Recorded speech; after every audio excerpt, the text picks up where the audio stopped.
Hello,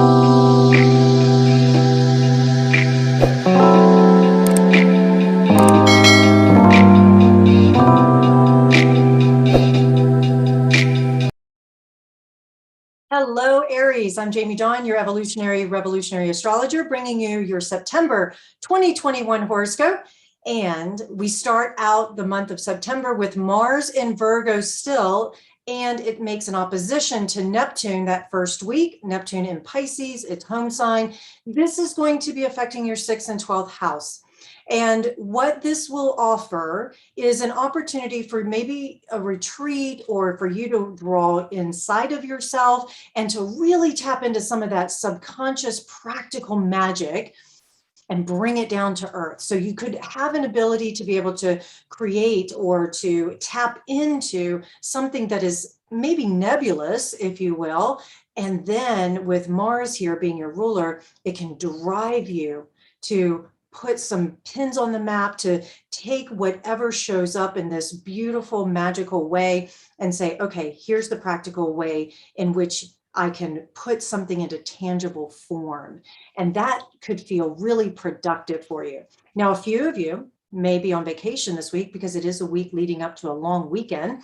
And so maybe getting away and escaping for a little bit will have you a little nervous about what you're going to come back home to or what you're going to come back to work to do. So do watch that, because that can also get stirred up. Remember, the mind is a very powerful tool or weapon. And with Mars and Virgo, it can really stir up that critical mind, or it can stir up the worries and the fears and the nervousness and that sort of thing. And so when we feel discomfort, we often want to escape. And so that's another thing that this first week will most likely offer to you, is that it's like, I need to get away from this discomfort. And I'm going to ask you to just really stay in it and know that you can stand in the middle of this fire and not get burned. And the gift here that comes along with being a part of this discomfort, if that's what shows up for you, is that it can lead you to new options and new opportunities. The Mars in Virgo wants to get things done. It wants to be productive, and it has this attention to detail, so it can give you solutions that you may not have had before, but you need to take the time to just sit with it and not run from it. We have a new moon in Virgo on September 6th. It's going to trine Uranus at a very tight aspect. The trine is harmonious, it's easy.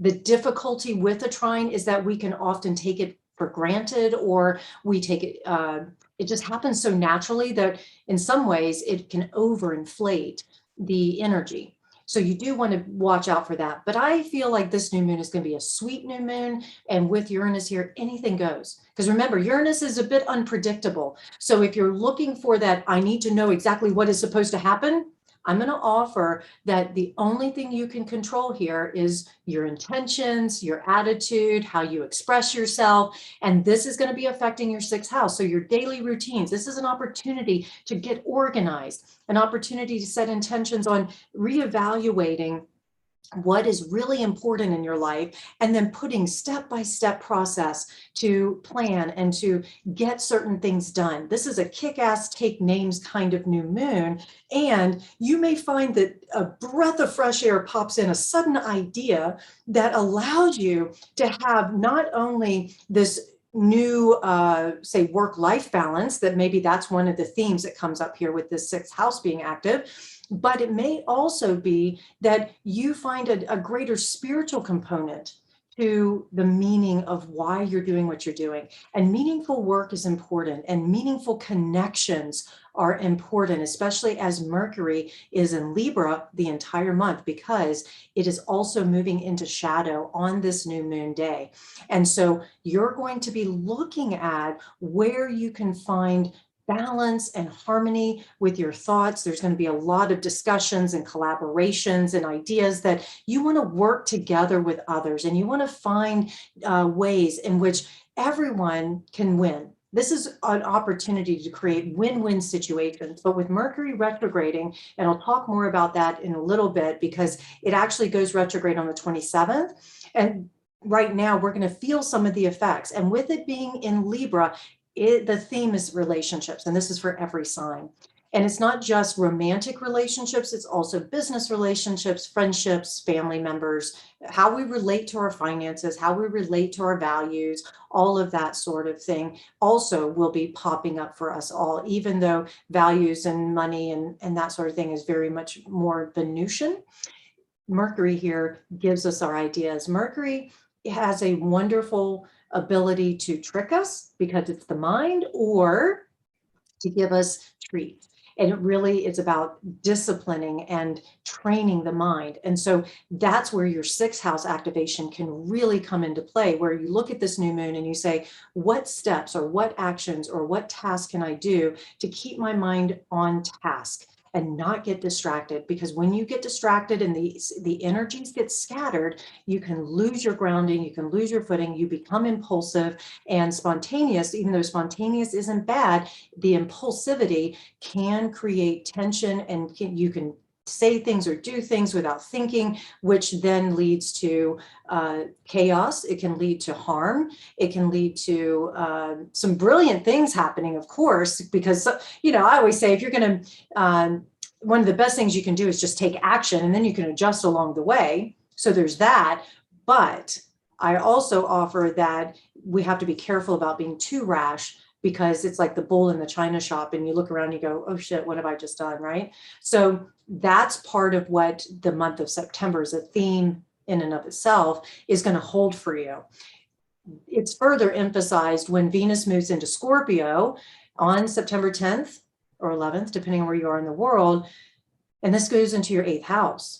And so this is going to invite you, and you're most likely going to feel the effects when Venus is sitting here, where you're going to want to form really strong emotional bonds with others. You're going to want to have this urge to merge. If you're single, you may be on a hunt, if you will. You may stop at nothing. When with this Scorpio energy, it's like, let's get to the bottom. Let's ask as many questions as possible. I need to kind of wrestle this to the ground so I understand it.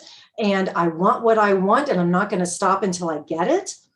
Now, the thing about Venus and Scorpio here, I mentioned the singles, you're going to probably focus so much on relationship and getting that right relationship. I'm going to offer Mercury shadow, Mercury retrograde, not a great time to start a new relationship. Great time to revisit. It's fine to date and have some fun, but don't take it too seriously, because not everything is as it appears to be. And I'm going to offer that if you do meet somebody during this time and you really like them and you enjoy the dating, to just keep letting it unfold. Take your time.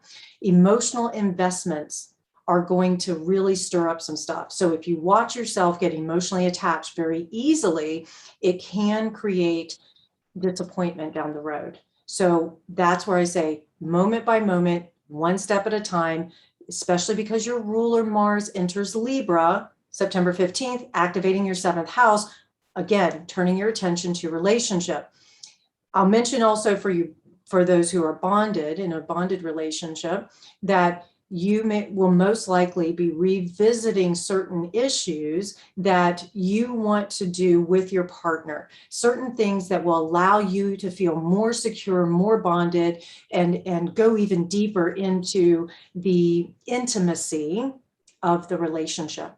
Some of you may be getting pregnant at this time, and some of you may be giving birth, and you have this deeper intimacy because you're both now parents and you need to work together. There's also could be a project. So either way, there's this coming together that you want to work together to join in a deeper partnership. Again, not everything will be as it appears to be. Communication can be a little off or a little funky. So again, a lot of patience is going to be required. Mars entering Libra, again, 7th house. This means that a lot of you are going to be driven by your relationships, by your values, and your connection with others. This is a really good placement for you to be able to talk to somebody that you're interested in or your beloved and be able to say, listen, let's reevaluate, let's revisit our values, let's make sure everything is lining up accordingly. Doesn't mean that we necessarily have the exact same expression. That's not what we're talking about. But do we have the same beliefs? Do we have the same values? Because if you're not coherent with someone, personal or professional, it's going to create this dissonance that just irritates, it creates chaos, it creates harm, and you may find that irritations turn into wars. At the same time, the opposite of that is courage to face certain subject matters may come up. And I think that is what you can really capitalize on. That's why I say you can stand in the middle of the fire and not get burned. You can handle this, Aries. If anybody can do this, I know you can. This is also going to be a very active social time for you with Mars in Libra. And so you may find that you, if you're partnered with somebody, that you and your partner are doing all kinds of neighborhood social activities. Maybe you're traveling. There's also an indication here of relocation. And I will also say that if you're single, that this is a great time to mingle. At the same time, with the caveat, Mercury, shadow, retrograde, take your time. Have fun with it. Don't take it too seriously, right? I'll even be blunt enough to say, when Mercury is retrograde, people have a tendency to sugarcoat, especially when it's in Libra, and also do a lot of flattery. So be careful that you don't succumb to all the charms and charisma. You're very charming as well. So, and you're funny. And so your humor can be up, but do keep in mind that when there's a Mercury retrograde, people have a tendency to misread or misunderstand your intentions or what you're actually saying. So keep that in mind when you're, making a joke or something like that. People have a tendency to take things very personally when Mercury is retrograde. Now, on the 17th of September, the sun will still be in Virgo and it will trine Pluto, which is in Capricorn and is retrograde right now. And then Venus will be squaring off with Saturn. So Venus is in Scorpio, Saturn in Aquarius, and this is going to affect your 6th and 10th houses and your 8th and 11th.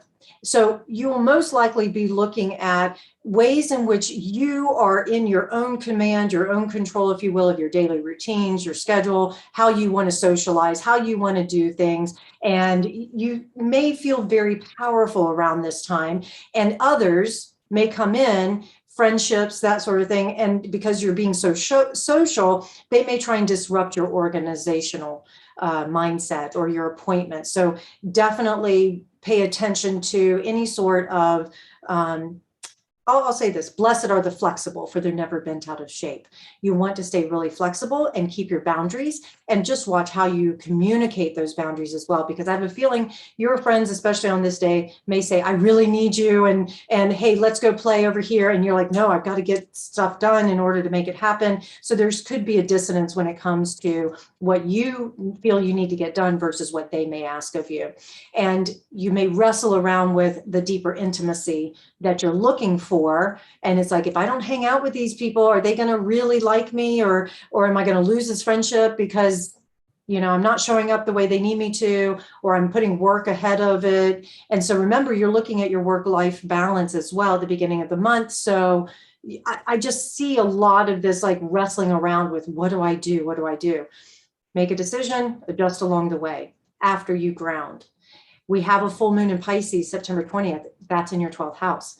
This is where you get to release these subconscious fears and the illusions for healing on all levels. And so it may, like I say, stir up quite a bit of stuff here in the middle of September that you want to release. And it may just be where you look at, I'll use the example of friends pulling at you going, hey, take some time off and let's go do this. And you're like, but I got bills to pay and I can't just leave and I've got commitments and all of that. And so you're wrestling around, and you may look at this friend or group, and you may say, look, I really can't be a part of this anymore if you can't accept where I'm at right now in my life, but I really, I have to let it go. So there are a couple of you, Aries, who may see a friendship or a relationship move out of your life for a while because it just doesn't serve you anymore because they're not lining up.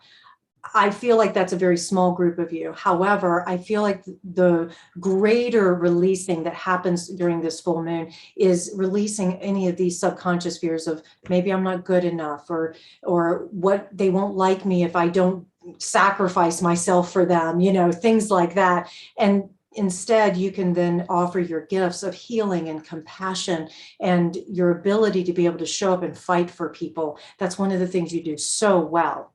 The sun will enter Libra on September 22nd, further emphasizing relationships and partnerships and commitments. This is seventh house energy. And you're going to be looking at ways in which you can have more balance and more harmony, in ways in which truth telling also is really up. And this may be hard for you to hold your tongue. And I'm going to invite you that you really check in with yourself before you speak. That is one of the things that Aries is always challenged with, that often your head just gets going and you can't stop and you're like, I couldn't help myself. Yes, you can. And I'm going to offer, when something shows up, that you just pause for 1 second, take a breath, then you speak from your truth center. And I will also say that this is a great time for you to gain clarity, even in the middle of a Mercury retrograde. And it allows you to go, no matter what, this is my value. This is what I need in relationship to be the best version of myself. This is the type of person that I want to have as a reflection. And I will say that I do feel the second half of September is going to create a make or break situation in your life. It could be a friendship, it could be a romantic relationship, it could be a business, it could just be a belief system. Whatever gets activated for you, it feels like there's going to be a final decision here. Mercury retrograde, September 27th through October 23rd, all in your seventh house. This is telling me this is a time for you to really reevaluate your relationships. And this is a time of growth. And this is a time where you can look at, what am I thinking about? What do I believe? What takes up so much of my mental headspace when it comes to relationships? And then how do I not compartmentalize, but organize it? How do I communicate it? How do I share? How do I show up in partnership with another? And I have a feeling that most of September and into October, you're really going to be reevaluating who you are in partnership, and then who is the other person that may reflect what you need most. Any relationships that have cracks in the foundation, this can give you an opportunity to fix them, shore them up, or you'll let it go. All right, Aries, I really hope that this helps. Please like, subscribe, share, comment. I look forward to connecting with you. You can find me at jamiedawn.com. Have such a great month.